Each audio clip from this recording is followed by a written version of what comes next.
but I'm pretty excited about getting to do something like this. People like this, you always think of these older guys. You just think of them as older guys, but you wouldn't think of them as older guys when they tell you about what they did. They gave up like their families and stuff to do this, and I guess they need to be recognized more. Hearing about the different experiences is always inspiring, that one man or many men and women can go through this stuff, and all who sacrificed. It's amazing. One day we were in history in third grade, she was teaching us, and she started telling us about her uncles that stormed the beaches of Normandy, and her uncles that stormed the beaches on Iwo Jima. And some of those uncles did not make it. And she talked about the cost of freedom. And then she stood silent. Tears ran down her face. And she looked at the classroom and said, and they were all United States Marines. And with that left an everlasting impression. I said, I want to be a Marine. Well, World War II had started, and I was going to be drafted. If I were drafted in 1942, I would have been a buck private, making $21 a month. But the opportunity came to go to Tuskegee Army Airfield and to be a pilot. Now, as a cadet, you made $75 a month instead of $21. You had your own room to sleep in. You sat at a table with tablecloths. After 9 months, you became a second lieutenant, made $150 a month, with the joy and excitement of flying an airplane. So, rather be drafted, I wanted to fly an airplane, no sweat. Better to go as an officer. Go first class, in other words, first class. And one day we had a 2-star general come in. Gentlemen, this is my airfield. As long as I'm in command, there'll be no socialization between white and colored officers. We're all second lieutenants, the bottom of the officer corps. Here's a 2-star general telling us racism. That was Thursday. Saturday morning, they backed in a Pullman train and put us on a Pullman train with our mechanics, black mechanics. And that train left Selfridge Air Force Base 25 miles north of Detroit, and 3 days later ended up at Waldoboro Air Force Base in South Carolina. When the train stopped, every 10 feet there was a white soldier with a rifle, because they had been told a bad bunch of, you can't use the N-word, had rioted, sent to Waldoboro Air Force Base. Racism? Yes. On the base, German POWs had more privileges than we had as officers on the base. Racism? Yes. Unmitigated racism.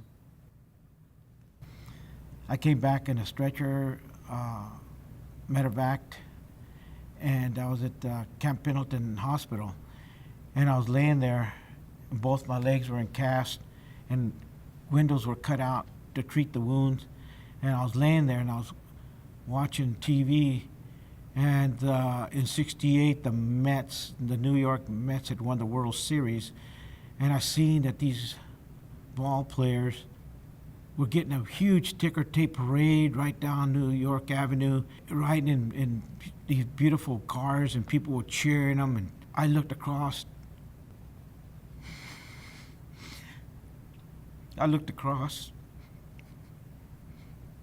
My hospital ward, and there was 25 to 30 wounded warriors, some with missing limbs, some in body tractions. I was in an orthopedic ward, and I seen that these ball players were getting this big ticker tape parade, and they never lost an ounce of blood for our country. Those that were being treated for wounds were treated like trash, calling us, spitting on us as we came through the airports and calling us different names. That type of reception you'll never, ever forget. So I was very, very bitter for a long time, and I was very angry. And I never forgave my nation for treating me that way. It affected me, and the rest of my life. I get to talk to school children, and I'll tell them, I said, I don't know how to explain it to you, but let me pretend. I said, pretend that you went to school, and you made straight A's, and you were so proud of that, and you excelled in sports, and you brought home a trophy, and you went through the door being the United States, and you walked through the door, and you were so proud of yourself, and your mother slapped you across the face and didn't talk to you for 25 years. When you were ill, your mother never took care of you. Your mother didn't want to talk to you for 25 years. How would you think you would feel? I said, that's how we were treated.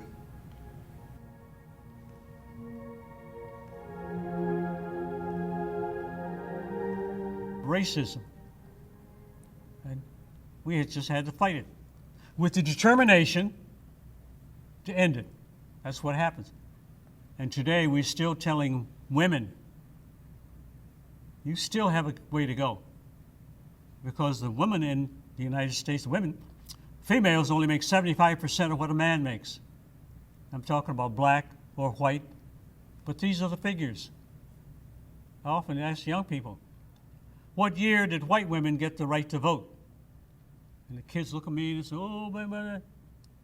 Finally, the year I was born, 1920, when white women, now if the women are not allowed to vote, gender racism,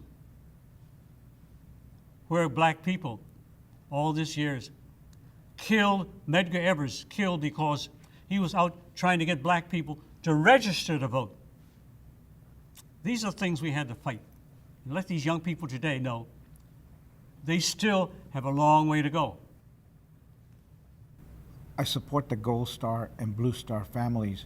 The Blue Stars are those that have a child in the military. The Gold Star are those that lost a child.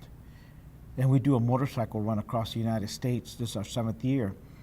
And my wife goes through the Department of Defense, and she gets different names of the states where we're going through. And she calls the family and asks them if we could honor them and their families.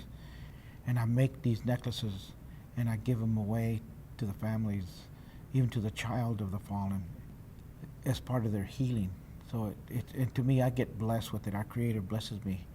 I have this passion, and I'm so proud that I served my country in the Marine Corps, and that I had received the Purple Heart, because I can look at that family in the eye, and I can tell them, I love you. I love what you sacrificed for our country.